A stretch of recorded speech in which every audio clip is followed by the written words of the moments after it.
বেশি ব্যথা পাইছো? ঠিক আছে তুমি? আমি ঠিক আছি। আরে বাপ রে বাপ, আমার উপর প্লিকটা পড়ছে, আমাকে না ধরে ওখানে পড়ে আছে।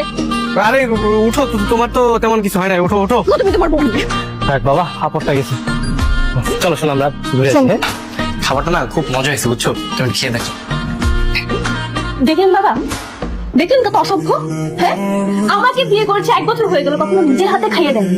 আর কোন একটা মেয়ে নিয়ে আসছে, পুরোপুরি বিয়েও করেনি, ওকে কিভাবে খাইয়ে দিচ্ছে? তোর খেতে মন চাইলে তুইও খা, আমার দিকে নজর দিচ্ছিস কেন?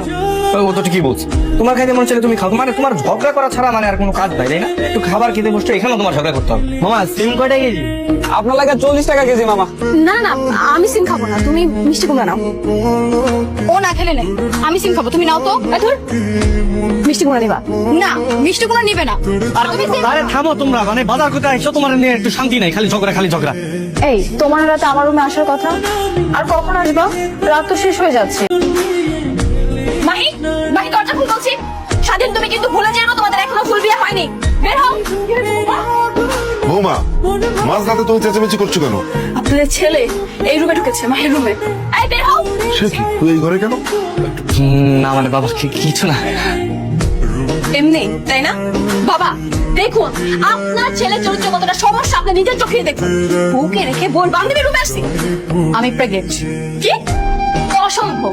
তুই আগে থেকে প্রেগনেন্ট হয়ে এখন ফাঁসানোর জন্য স্বাধীনকে বাবা বলে পরিচয় দিতে চাচ্ছিস, তাই না?